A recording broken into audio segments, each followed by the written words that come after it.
সালটা ছিল 1998। উত্তরপ্রদেশের কনকপুর গ্রামে এক কোণে মাটির তৈরি একটি ছোট্ট ঘড়ি থাকত শঙ্কর।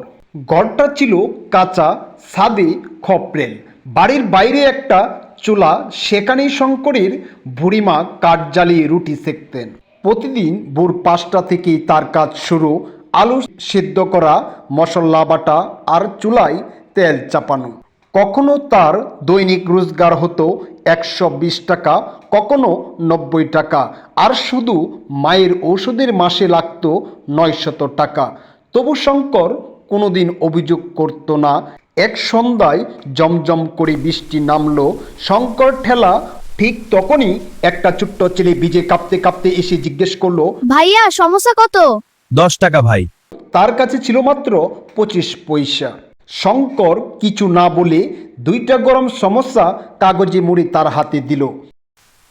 ভাইয়া আমার কাছে তো টাকা নাই। আগে পেট ভরাও, টাকা পরে দিও। ধন্যবাদ কাকা, আপনি খুব ভালো। হ্যাঁ, অনেক ধন্যবাদ। আমি বড় হয়ে ফিরবো ভাইয়া। নিশ্চয়ই ফিরবো। কয়েকদিন পর পঞ্চায়েতের লোকেরা এসে বলল, এই ঠেলা রাস্তা নষ্ট করছে, উঠিয়ে দাও।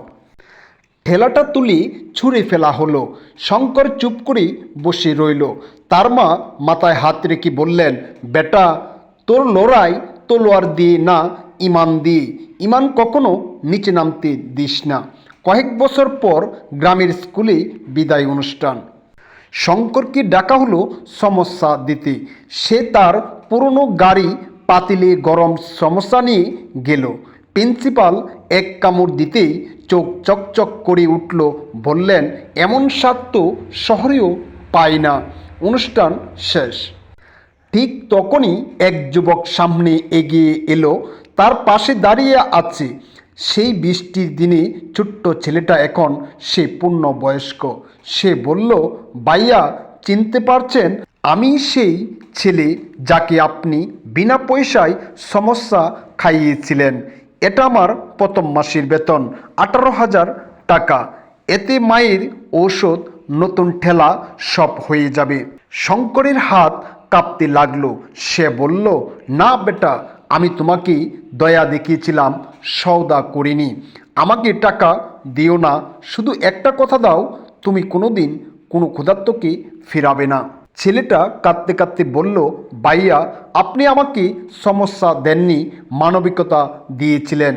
আজও শঙ্কর সমস্যা বিক্রি করে শুধু ঠেলাটা এখন কাঠের নয়, লোহার। মায়ের ওষুধ ঠিকমতো হয়, ছোট্ট ভাই স্কুলে পড়ায়, আর গ্রামের বাচ্চারা বলে আমরা শঙ্কর ভাইয়ের সমস্যায় খাবো। ওগুলোতে পরিশ্রমের গ্রাণ আছে। দয়া কখনো বৃথা যায় না, সেই ঘুরে ফিরে আশীর্বাদ হয়ে ফিরে আসে।